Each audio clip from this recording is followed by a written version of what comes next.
예, 박영선 의원 의사 진행 발언이세요?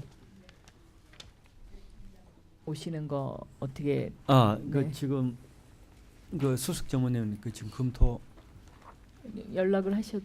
네. 예, 검토해서 보고하는 게 아니고 오후에 좀 오셨으면 좋겠는데요. 왜냐하면 지금 그 연말정산 문제 때문에 국세청장님이 저는 오셔서 오늘 거기에 대한 입장을 좀 분명하게 저희가 듣는 게 국회의원으로서 그 할 도리라고 생각이 되거든요. 네. 예, 알겠습니다. 네, 네. 그 또 여러 가지 또 절차도 있고 네, 또 네. 관행이라는 게 있기 때문에 여야 간사간에 예, 한번 예. 상의를 해서 하면 그리고 그렇게. 아까 그 박원석 의원께서 얘기하신 한국투자공사 문제 이것도 지금 저희가 뭐 이게 투자공사 사장 문제 때문에 업무 보고를 안 받고 있는데요. 이 한국투자공사가 제가 그 제출한 자료 요구와 관련해서도 그 거래를 외국계 은행들하고만 했어요. 지난 한 해 동안. 근데 이게 지금 좀 이상해요. 그러니까는 이 한국투자공사의 여러 가지 그 경영과 관련해서 짚어야 될 것들이 많이 있기 때문에 위원장님께서 이 부분과 관련해서도 여야 간사하고 상의를 하셔서 이거 좀 대책을 마련을 해주셔야지. 그렇지 않으면 이 한국투자공사가 이런 투자를 부실하게 하면 결국은 이게 또 국민들이 손해 보는 거잖아요. 그래서 좀 그것을 또 좀 해주셨으면 좋겠고 국세청장님이 나오시는지 안 나오시는지는 제가 지금 요거 회의 끝나고 바로 저한테 좀 얘기 좀 해주세요. 네. 기관장을 이렇게 출석을 시키려고 그러면 이 의사 일정이 잡히거나 예약 한사가 위원회를 그럼 좀 그걸 의논을 좀 해주셨으면 좋겠어요. 점심 시간을 빌어서요. 네. 만약에 안 나오시면 안 나오시는 대로 저한테 좀 알려주십시오. 왜냐하면 이 좀 뭐 문제가 좀 있습니다. 지금 이 연말정산 관련해서 그래서 제가 그러는 거니까요. 예. 됐습니까? 질의 순서에 따라 박영선 의원님 질의해 주시기 바랍니다. 네, 질의 전에 네, 그 질의 전에 국세청장께서 출석하는 문제가 지금 순조롭게 풀리지가 않아서 할 수 없이 위원장님께 이거에 관해서 좀 말씀을 드려야 될 것 같은데요. 그 오늘 오전에 연말정산 3개월 분할납부법이 통과됐잖아요. 근데 이게 지금 그 13월에 세금 폭탄을 막기 위해서 국회가 이제 뭐 어쩔 수 없이 오늘 이 법을 통과를 시키긴 했습니다만은 절차상의 문제가 있어요. 국세청에서 이게 며칠인가요? 여기 날짜는 안 나오는데요. 뭐라고 그 각 기관에다가 2월 9일 날 이런 공문을 보냈어요. 금년 연말 정산 시 추가 납부세액이 발생한 경우에 분납할 수 있도록 하는 소득세법 개정안이 2월 5일 국회에 상정되었습니다. 따라서 금년 2월에는 연말 정산으로 인한 추가 납부세액은 원천 징수하지 않고 환급은 종전과 같은 환급 절차를 따라 주시기 바랍니다. 또한 소속 기관에도 이 내용을 전파하여 주시기 바랍니다. 이런 공문을 지금 일방적으로 보냈단 말입니다. 그러면 지금 법이 개정되기 전인데 국세청에서 이런 협조 공문을 보내서 지금 세금을 걷지를 않는 거죠. 국민들이 두려워가지고. 그러면 이런 상황을 만든 것은 누구이며 법이 왜 필요합니까? 그렇죠? 이거는 법을 무시하고 국세청에서 지금 마음대로 이 공문 한 장에 지금 이 세금 징수와 관련된 모든 절차가 지금 이 법이 무시되고 있는 상황이거든요. 그리고 오늘 이 법이 만약에 통과가 안 됐다고 가정을 하면 이 원천 징수가 안 된 부분에 대해서 가산세를 납부해야 돼요. 법에 따라서.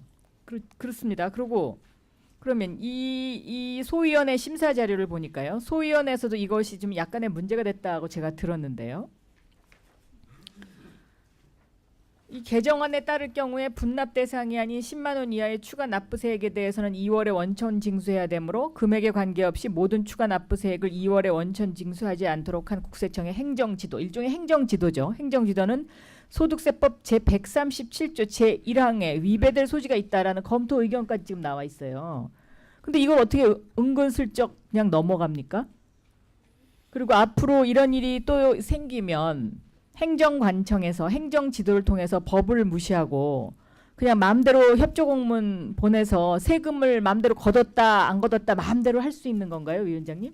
이건 굉장히 저는 심각한 문제라고 생각합니다. 만약에 이것을 꼭 해야 되는 거면 그러니까 기재위 위원들한테 국세청에서 사전에 이런 공문을 보내도 되겠는지, 뭐 아니면 국회에다 뭐 이런 어떤 동의 절차를 밟던지, 뭐 이렇게 해야 이걸 대한민국이 국가라고 할 수 있지. 아니 이게 무슨 이게 국가입니까? 국세청이 이렇게 맘대로 해도 되는 겁니까? 국민의 세금을? 예, 그 참 좋은 지적이신데 우리 기재부에 누구 안 나왔습니까? 기재부에? 이게 기재부 세제실의 문제이기도 하고 국세청의 문제이기도 하는데요. 어쨌든 국세청에서 행정 지도를 통해서 이러한 그 협조 공문을 보냈다는 이 행위 자체에 대해서는 저는 이건 엄하게 따져야 된다고 생각합니다. 그리고 이 행정 지도의 위법성의 문제, 이게 완전히 법을 어긴 거지 않습니까? 그 위법성의 문제, 이 부분을 어떻게 할 것이냐. 전 이거 굉장히 이 기재위가 이거는 그대로 넘어가서는 안 되는 일이고요. 그럼 앞으로도 예를 들면 국민의 세금과 관련된 부분에 무슨 문제가 생기면 국세청이 마음대로 협조 공문을 보내서 저 A라는 저 집은 세금을 걷지 말아 주시기 바랍니다. B라는 저 집은 세금을 걷어 주세요. 이게 가능하다는 소리거든요. 그렇죠? 예. 그래서 그 지적한 내용에 대해서 우리 여야 간사께서 그 다시 한번 그 답을 가질 수 있도록 한번 상의를 해봐 주시고. 이거는요, 네. 저 위원장님께서 이거는 따끔할 정도가 아니고 이거는 일단 국세청이 행정지도에 대한 위법 행위를 했기 때문에 이 부분에 관해서는 엄하게 여기에 따른 무슨 처벌과 뭐가 있어야지. 대한민국에 지금 법이 필요 없는 무법천지 국가가 돼가고 있는 겁니다. 이거는 안 됩니다. 그리고 이렇게 국세청이 이 세금 13월의 세금 폭탄이라는 이런 어마어마한 일을 갖다가 기재부 세제실에서 만들어 놓고는 지금 국민들이 2월달 월급에서 이것을 공제해 가면 완전히 지금 나라가 뒤집어질 것 같으니까 이런 그 꼼수를 부리는 거죠. 일종의 꼼수를 부리는 거고 3개월 분할 납부 이것도 어떻게 보면 국민을 속이는 겁니다. 잘 알겠습니다. 그러니까 정말 예, 걷어야 예. 될 때는 세금을 안 걷고 걷기 쉬운 월급쟁이 지금 그 지갑을 털어가면서 이런 행위를 한다는 거는 저는 도저히 용납할 수가 없습니다. 그리고 이런 입법 없이 행정 행위를 통해서 이렇게 법치의 근간을 흔드는 거지 않습니까? 이건 굉장히 나쁜 전례고요. 공문 발송 책임자가 누군지 이거에 대해서 꼼꼼히 따져볼 필요가 있고, 그래서 국세청장 반드시 나오셔야 되고요. 세제실장도 나와야 되고 기획재정부 장관도 나와야 됩니다. 이 문제가 이게 간단한 문제가 아니지 않습니까? 그리고 특히 이 2월 달에 이 13월의 세금 폭탄에 가장 민감한 것이 서민입니다. 그런데 어떻게 이거를 이런 식으로 이렇게 얼렁뚱땅 공문 한 장으로 해결을 합니까? 저는 도저히 이해가 안 되는데요. 위원장님 여기에 대해서 입장을 좀 밝혀주십시오. 조금 시간을 좀 주십시오. 제가 고민을 하고 나중에 중간에 브레이크 시간 동안에 제가 답을 하도록 하겠습니다. 여야 간사님들도요. 이런 일이 있으면 이건 기재위원들한테 와서 소상히 설명을 해야지. 이게 어떻게 조세 소위에서 얼렁뚱땅 넘어갈 일입니까? 이게 말이 안 되는 거예요. 이거는요. 자, 거기에 대해서는 나중에 같이 한번 이야기하도록 하고, 그 질의해 주시기 바랍니다. 한국은행 총재께 질문 드리도록 하겠습니다.